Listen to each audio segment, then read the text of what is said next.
स्मृति ईरानी की बात नहीं है, बबीता फोगाट जो खुद एक खिलाड़ी हैं, जो खुद एक रेसलर हैं, वो भी भारतीय जनता पार्टी का हिस्सा बन चुकी हैं। इसीलिए ये महिलाएं हमारी आज़ादी का पिता होने के नाते एक पुरुष भी सुरक्षित नहीं है, एक भाई भी सुरक्षित नहीं है, एक बेटा भी सुरक्षित नहीं है, पति भी सुरक्षित नहीं है। तो ये लड़ाई सिर्फ महिलाओं की नहीं है, ये मानवता जो इस एसोसिएशन में है। देखिए, हम खुद, हमारी बेटी भी स्पोर्ट्स में जाती है, हम खुद डरे हुए हैं। डर लग रहा है। एक डर है कि यही हश्र होगा क्या।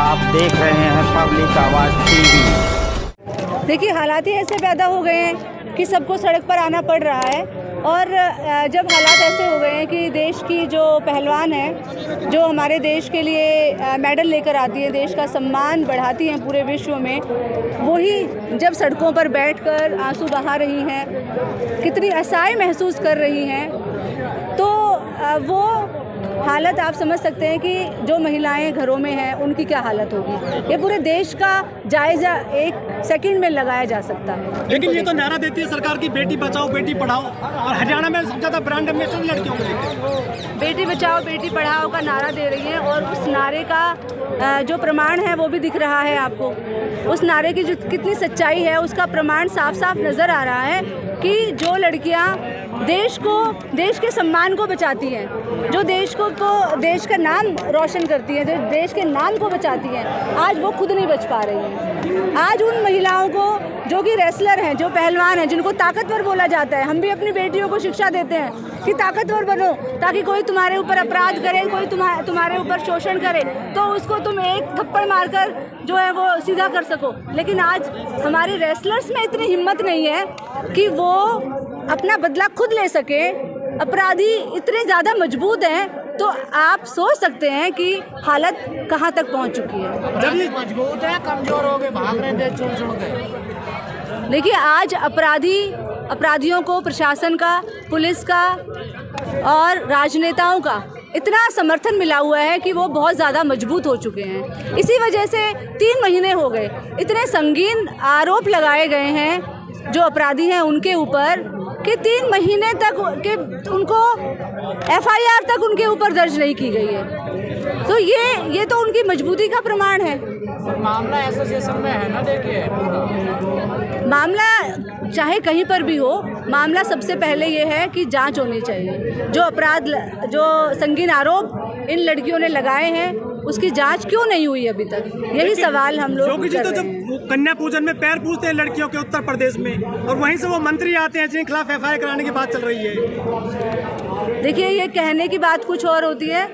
RSS के जो प्रमुख हैं मोहन भागवत, वो कहते हैं कि हमें वेदों की तरफ लौटना चाहिए, वेदों से सीख लेना चाहिए। वहीं दूसरी तरफ प्रधानमंत्री जी लाल किले से कहते हैं कि हमारे देश की संस्कृति है महिलाओं का सम्मान करना, महिलाओं की इज्जत करना, लेकिन उसके विपरीत आज काम हो रहा है। वेदों में इतने महान महिलाएं हुई हैं, गार्गी हुई हैं, मैत्री हुई हैं, लोकमुद्रा हुई हैं, लेकिन आज महिलाओं की क्या हालत है। तो वेदों से क्या सीख रहे हैं? क्या वेदों से महिलाओं का सम्मान सीख रहे हैं? नहीं सीख रहे हैं। ये सिर्फ कहने की बात है, ये सिर्फ चुनाव की बात है, ये सिर्फ अपनी राजनीति को मजबूत करने की, वोट की राजनीति को मजबूत करने की बात है।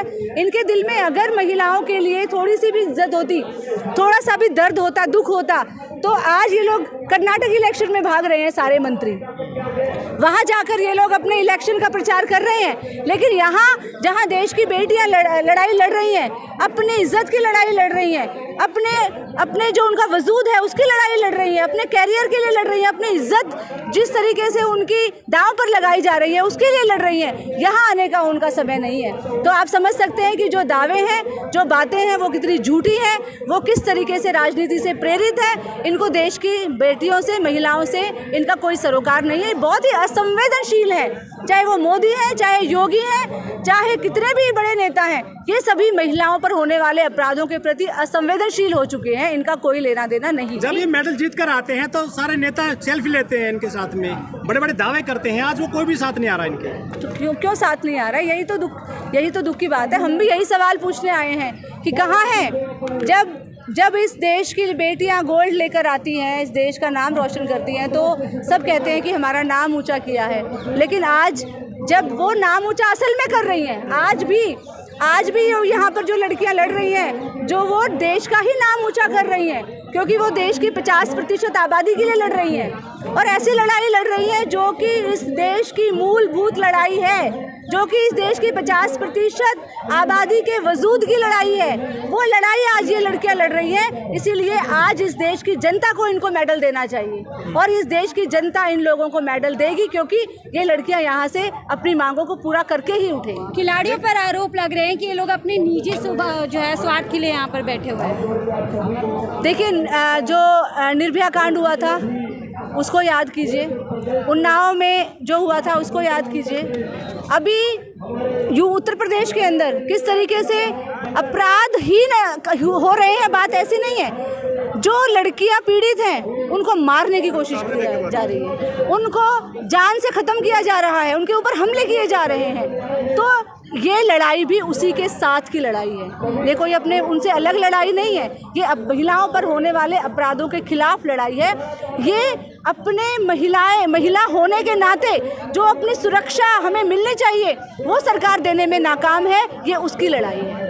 लेकिन सबसे ज़्यादा बीजेपी में विधायक और सांसद है महिला, कोई भी साथ नहीं आ रही उनमें से एक भी निकल कर, ना स्मृति ईरानी आ रही है। देखिए, दुख की बात है, सिर्फ स्मृति ईरानी की बात नहीं है। बबीता फोगाट जो खुद एक खिलाड़ी हैं, जो खुद एक रेसलर हैं, वो भी भारतीय जनता पार्टी का हिस्सा बन चुकी हैं। इसलिए ये महिलाएं हमारी आदर्श नहीं है, ये नहीं आएंगी, क्योंकि जो व्यक्ति अपने स्वार्थ से प्रेरित होकर कुछ काम करता है, उसके लिए जनता का स्वार्थ, देश की 99% जो आबादी है, छात्र, नौजवान, किसान, महिलाएं, उनके दिल में जिनके लिए दर्द नहीं है, वो चाहे किसी भी पार्टी में हो, चाहे वो बीजेपी में हो, चाहे कांग्रेस में हो, वो इस देश की जनता का आदर्श नहीं हो सकती है। हमारा आदर्श सावित्रीबाई फुले जैसी महिलाएं हैं, जो किसी पार्टी की मंत्री नहीं थी, जो किसी की MP नहीं थी, लेकिन उन्होंने देश की महिलाओं के लिए काम किया।